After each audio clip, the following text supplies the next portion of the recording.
but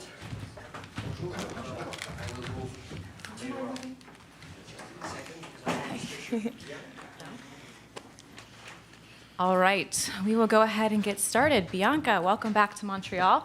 Can you just give us your thoughts about playing here this year? Yeah, for sure. I mean, I always love coming here.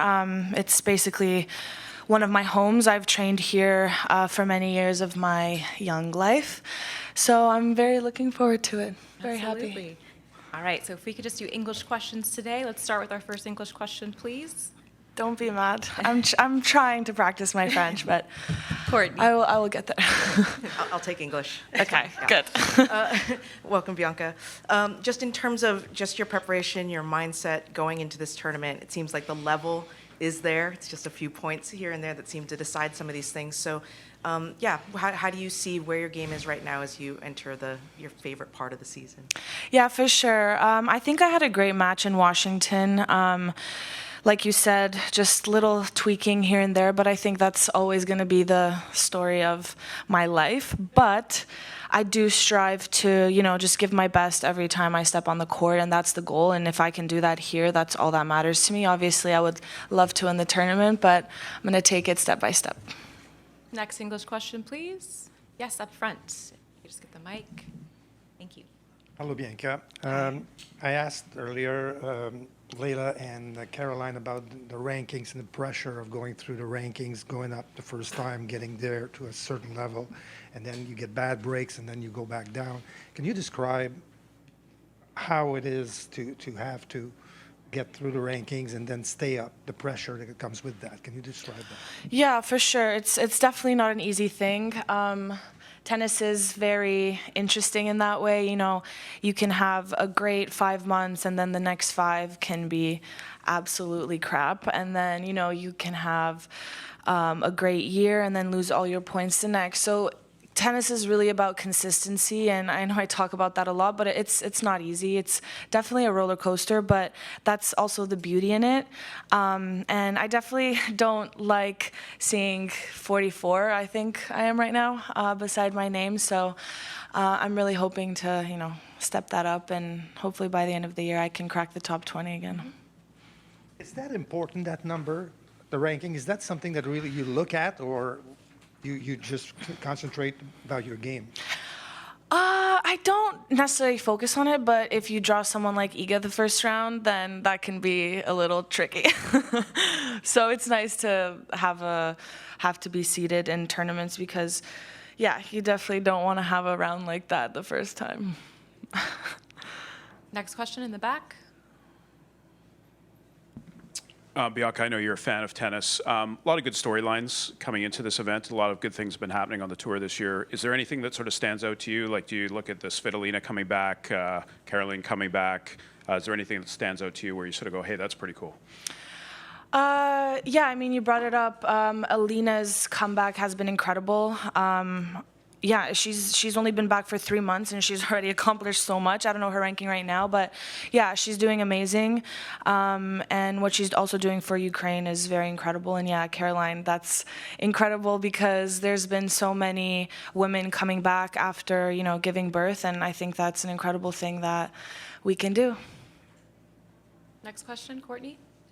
Bianca, just how much better equipped do you feel now to deal with, these tougher losses, maybe tougher strings, bad luck with draws, things that can probably maybe 4 years ago really disrupt you in a way? How differently do you see it? What are the tools that you use to manage it to where it doesn't sink you? Yeah, I feel like back in 2021, yeah, I would take losses very, very poorly. I mean, I would literally lock myself in my room and not talk to anyone. I'd kind of be in this dark space, which wasn't healthy. But if I didn't go through that, I wouldn't know how to manage it better now.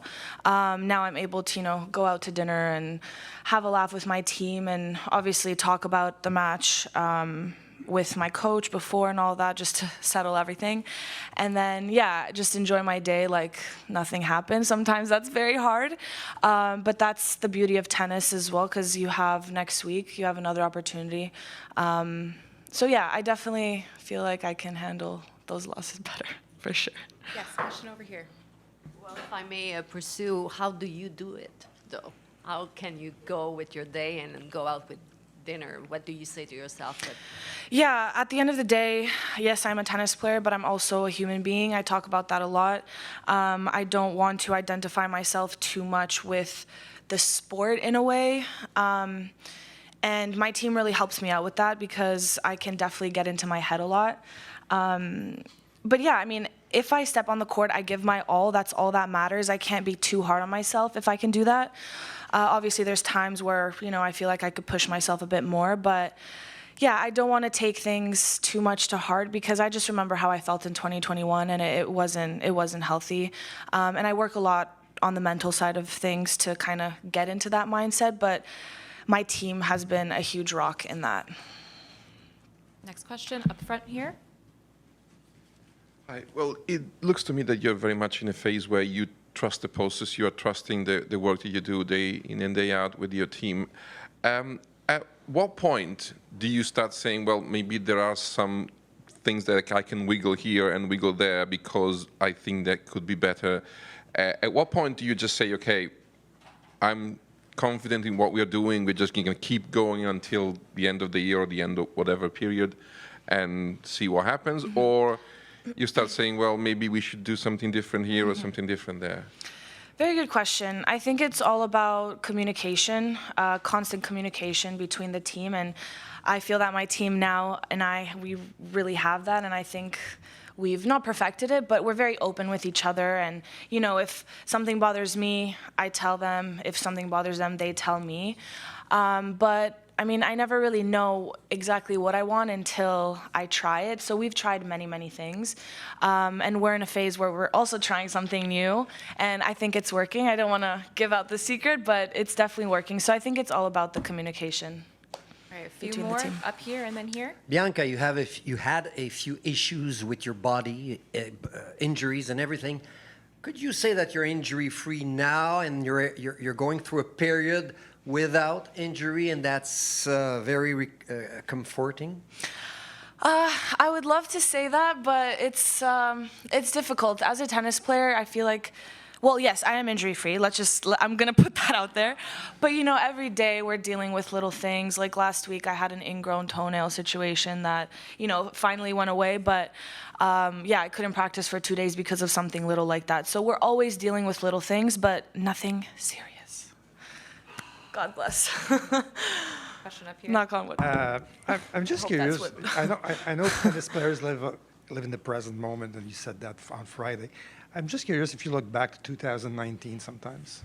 Do you go? Oh, I do. Yeah, I do that a lot. Well, not a lot, but when I do, it really depends what mindset I'm in the way of how I look at it, because I can be in a negative state and I'll look back at it and say, well, why can't I have that now, or why haven't I had that again?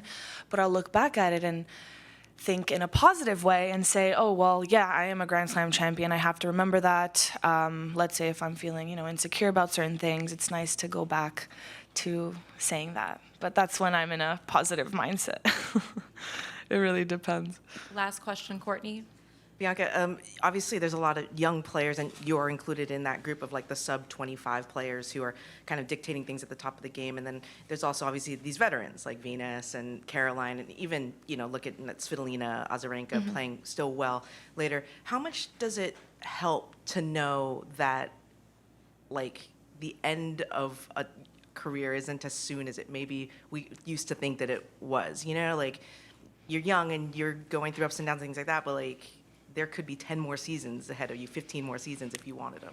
Yeah, definitely. It's crazy if I look at it like that because, you see Venus, I think she's like 42, 43 maybe. It's very inspiring. And I know Ash Barty, I think she retired when she was 26, 27.